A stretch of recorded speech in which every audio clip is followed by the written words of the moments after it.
មុនចាប់ផ្ដើមអាជីវកម្មណាមួយត្រូវផ្ដើមសួរខ្លួនឯងមួយសំណួរថាតើផលិតផលឬសេវាកម្មរបស់ខ្ញុំជួយដោះស្រាយបញ្ហាអ្វីខ្លះសម្រាប់អតិថិជនអាជីវកម្មដែលជួយដោះស្រាយបញ្ហារបស់អតិថិជនទទួលបានលទ្ធផលយូរអង្វែងជាងអាជីវកម្មដែលគ្រាន់តែព្យាយាមលក់ចាប់ផ្ដើមអាជីវកម្មពីតូចមុននឹងធំមនុស្សជាច្រើនចង់ចាប់ផ្ដើមអាជីវកម្មធំប៉ុន្តែភាពជោគជ័យភាគច្រើនចាប់ផ្ដើមពីការធ្វើតូចសិនសាកល្បងទីផ្សារដោយការលក់តិចហើយសង្កេតមើលពីតម្រូវការនៅពេលដែលអ្នកយល់ពីតម្រូវការរបស់អតិថិជនហើយចាំពង្រីកតាមក្រោយអាជីវកម្មជោគជ័យស្មើនឹងការធ្វើដំណើរផ្លូវឆ្ងាយ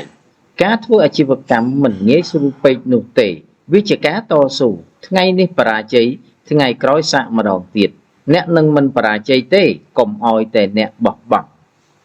អតិថិជនគឺជាគ្រូបង្រៀនល្អបំផុតសូមកុំយល់ថាអ្វីដែលអ្នកគិតសុទ្ធតែត្រឹមត្រូវទាំងអស់នោះសូមស្ដាប់អតិថិជនពួកគេប្រាប់អ្នកថាត្រូវកែអ្វីត្រូវបន្ថែមអ្វីត្រូវបោះបង់ចោលអ្វីការផ្ដល់មតិយោបល់របស់អតិថិជនមានតម្លៃខ្លាំងណាស់កុំលក់ឲ្យគេត្រូវបង្ហាញអត្ថប្រយោជន៍ឲ្យគេមនុស្សមិនចូលចិត្តត្រូវគេលក់អ្វីមួយឲ្យទេតែពួកគេចូលចិត្តរបស់ដែលធ្វើឲ្យជីវិតកាន់តែស្រួលឬដោះស្រាយបញ្ហារបស់ពួកគេពេលអ្នកផ្ដោតលើអត្ថប្រយោជន៍របស់អតិថិជនវាធ្វើឲ្យសាររបស់អ្នកច្បាស់និងធ្វើឲ្យអតិថិជនចាប់អារម្មណ៍ជំនួសឲ្យការនិយាយថាខ្ញុំមានផលិតផលល្អចូលនិយាយថានេះជារឿងដែលនឹងជួយអ្នកដូចជាចំណេញពេលវេលាកាត់បន្ថយការចំណាយឬធ្វើឲ្យជីវិតកាន់តែប្រសើរអាជីវកម្មត្រូវការចក្ខុវិស័យវែងឆ្ងាយកុំគិតតែថ្ងៃនេះ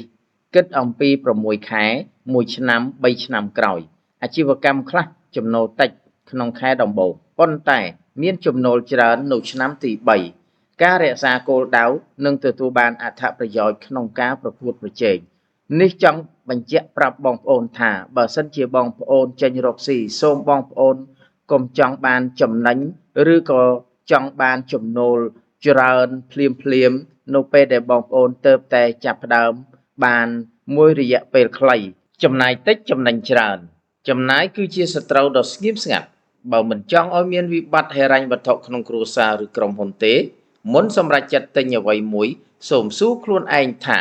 តើវាជាការចំណាយឬវាជាការវិនិយោគអ្វីដែលមិនបង្កើតប្រាក់ត្រឡប់មកវិញត្រូវកាត់បន្ថយនេះជាអាជីវកម្មល្អបំផុតចំពោះបងប្អូនដែលមានមុខរបរលក់ដូររួចហើយនៅទូទាំងប្រទេសសម្រាប់បន្ថែមប្រភពរកប្រាក់ចំណូលអមជាមួយអាជីវកម្មមានស្រាប់របស់បងប្អូន KT ជា franchise អាជីវកម្មផ្លូវមាន់ស្លាប់មាន់បំពងចុងស្លាប់មាន់ក្រឡុកនិងប្រហិតជាច្រើនមុខដែលជា brand របស់បងប្អូនខ្មែរបង្កើតឡើងជាង10ឆ្នាំមកហើយនិងប្រើផលិតផលក្នុងស្រុករបស់ខ្មែរសូមជួយគាំទ្រផលិតផលខ្មែរដើម្បីពង្រឹងសេដ្ឋកិច្ចខ្មែរ